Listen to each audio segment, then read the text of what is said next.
नमस्कार साथियों, आज के वीडियो में हम जानेंगे इंडियन इंडस्ट्रीज यानी कि भारतीय उद्योग के बारे में जानेंगे। उद्योग क्या होता है? तो कच्चे माल को पक्का माल में क्या करता है, रूप में परिवर्तित करके और उसे विक्रय योग्य बनाता है और उससे अधिक मुनाफा कमाया जाता है, तो उसे क्या कहेंगे? उद्योग कहा जाता है। जैसे गन्ना से चीनी बनाना, गन्ना से गुड़ भी बनता है, गुड़ बनाना, तो ये सब क्या हुआ, उसके रूप में चेंजिंग हो गया और उसका क्या हुआ, विक्रय बढ़ जाता है। गन्ना के रूप में बहुत ही कम आदमी खरीद पाता है, लेकिन वही चीनी बन गया तो सभी खरीदता है। आगे देखते हैं उद्योग का वर्गीकरण। उद्योग जो है 4 प्रकार के होता है। सबसे पहले देखते हैं कृषि आधारित उद्योग। कृषि आधारित उद्योग है, इसमें चीनी मिल, उसके बाद वस्त्र मिल, ये सभी को क्या किया जाता है, रखा जाता है, क्योंकि यह कृषि पर ही निर्भर होता है। उसके बाद देखते हैं खनिज आधारित उद्योग। जैसा कि नाम से ही स्पष्ट है, इसमें किस चीज़ का ज़्यादा योगदान होगा, तो खनिज का। जैसे लौह इस्पात उद्योग। इसके बाद एल्युमिनियम उद्योग,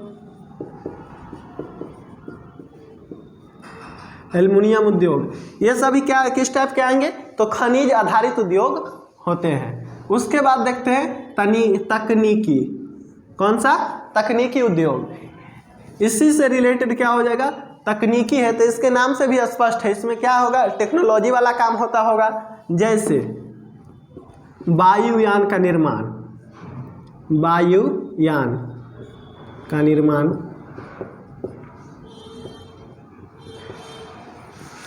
इसके अलावा रेल निर्माण, ये सब क्या हो जाएंगे, तो तकनीकी आधारित उद्योग होता है। आप देखते हैं वन आधारित, यानी कि वन पे जो आधारित उद्योग होगा उसे क्या कहेंगे, वन आधारित उद्योग कहेंगे। जैसे कागज का निर्माण,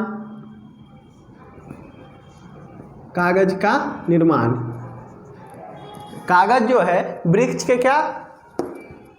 वृक्ष से ही बनाया जाता है, यानी कि वहाँ कहाँ पाया जाएगा, वन में पाया जाएगा। इसके अलावा रेशम उद्योग, ये भी क्या हो जाएगा, तो वन आधारित उद्योग हो जाएगा। कौन? रेशम उद्योग, क्योंकि रेशम भी कीड़ा चीज से, तो पेड़ पौधे में ही पाया जाता है। शहतूत के पेड़ में एक कीड़ा होता है, उसी से क्या बनता है, रेशम बनता है। इसके अलावा देखते हैं भारत में औद्योगिक नीति। भारत में जो औद्योगिक नीति है, जब भारत आज़ाद हुआ था तो उसके बाद सबसे पहले नीति आया, कौन? भारतीय औद्योगिक नीति, जो कि 1948 में आया था। यह उतना सफल नहीं हो पाया था। उसके बाद आया 1956 में दूसरी औद्योगिक नीति, और तीसरी आई कब, तो 1991 में। जब यह सब नीति आई थी उस समय भारत में बहुत ही कम उद्योग था, यानी कि 9 के बराबर था। इस समय हमारा देश क्या हुआ था, आज़ाद हुआ था।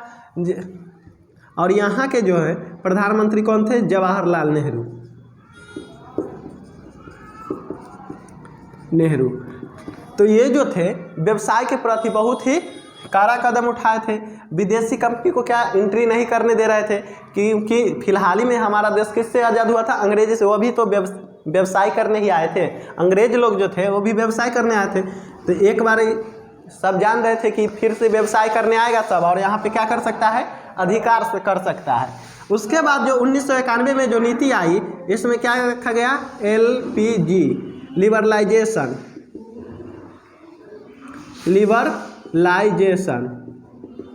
जिसे कहा जाता है क्या, उदारीकरण। इसमें जितने भी सख्त नियम थे, किसको लेकर, उद्योग या और व्यवसाय को लेकर, कंपनी को लेकर, उस सबको क्या किया गया, उसमें ढील दिया गया, यानी कि कठोर नियम को थोड़ा कम नियम में बदला गया, यानी कि उसको क्या कर दिया, कम कर दिया गया। जिस कारण यहाँ पे क्या, अलग देश की कंपनियाँ यहाँ पे आकर अपना फैक्ट्री लगा सके। उसके बाद क्या किया गया कि प्राइवेटाइजेशन,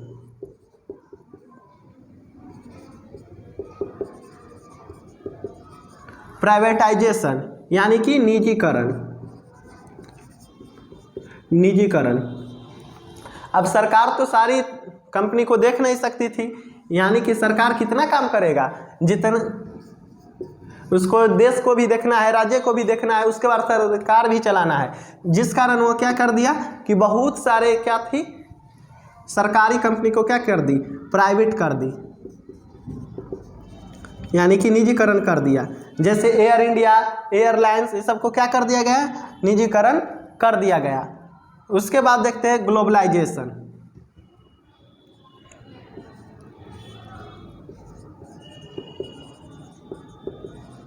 ग्लोबलाइजेशन इसे कहा जाता है वैश्वीकरण। वैश्वीकरण के तहत क्या हुआ कि इस देश का व्यापार दूसरे देश में जाकर होने लगा और दूसरे देश का व्यापार यहाँ भी होने लगा, और यहाँ का आदमी भी विदेशों में जाकर क्या कर सकता था, अपना काम कर सकता था और व्यवसाय भी कर सकता था। ग्लोबलाइजेशन के तहत यहाँ का पैसा विदेश और विदेश का पैसा भारत में आने लगा। तो ये सबसे क्या हुई कि व्यापार को बहुत ही बड़ा छूट मिला, जिस कारण यहाँ औद्योगिक नीति सफल रही। कौन सा, तो 1991 वाला LPG, शॉर्टकट में नाम याद रखिए LPG। उसके बाद हम देखते हैं क्या, तो लौह इस्पात उद्योग केंद्र। भारत में जो है प्रमुख लौह इस्पात केंद्र कुछ ही जगह पर है, जिसे हम लोग देखते हैं।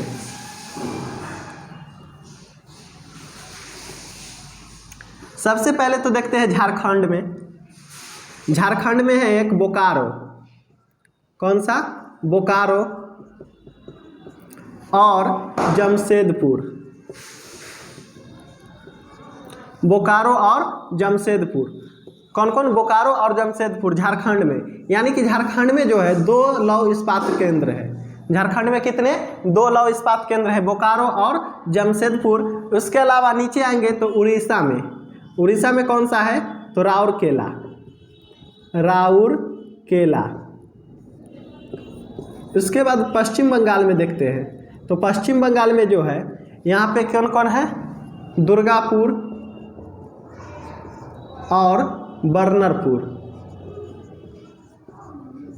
दुर्गापुर और बर्नरपुर, पश्चिम बंगाल में 2 लौह इस्पात केंद्र। कौन कौन, तो दुर्गापुर और बर्नरपुर। इसके अलावा नीचे आएंगे तमिलनाडु में तो सेलम। तमिलनाडु में सेलम। कर्नाटक में कौन सी जगह, कर्नाटक में भी 2 है। एक है विजयनगर, विजयनगर हॉस्पेट, और दूसरा है भद्रावती। कौन है, भद्रावती। और छत्तीसगढ़ में एक है, छत्तीसगढ़, यहाँ पे है भिलाई। भिलाई लौह इस्पात केंद्र कहाँ है, तो छत्तीसगढ़। तो आप देखें कि कई सारी क्या है, लौह इस्पात केंद्र है। अब देखते हैं लौह इस्पात, लौह इस्पात। लौह इस्पात जो है इसकी शुरुआत सबसे पहले 1874 में, लौह इस्पात उद्योग का शुरुआत सबसे पहले 1874 में। 1874 में कहाँ, तो आसनसोल। आसनसोल, बराकर नदी के तट पर, बराकर नदी के तट पर किया गया था, जो कि कहाँ है अभी आसनसोल, तो पश्चिम बंगाल। पश्चिम बंगाल। इसका नाम जो था वो आयरन वर्क था, iron works. Iron works. Fund के अभाव में इसे क्या कर दिया गया, बंद कर दिया गया। आयरन वर्क्स जो था इसे फंड के अभाव में बंद कर दिया गया।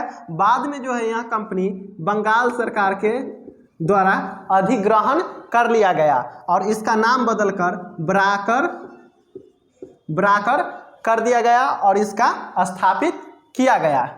इसके बाद 1907 ईस्वी में, कितना, 1907 ईस्वी में टिस्को, कौन सा company, TISCO, Tata iron and steel company सबसे पहले कहाँ, तो झारखंड में।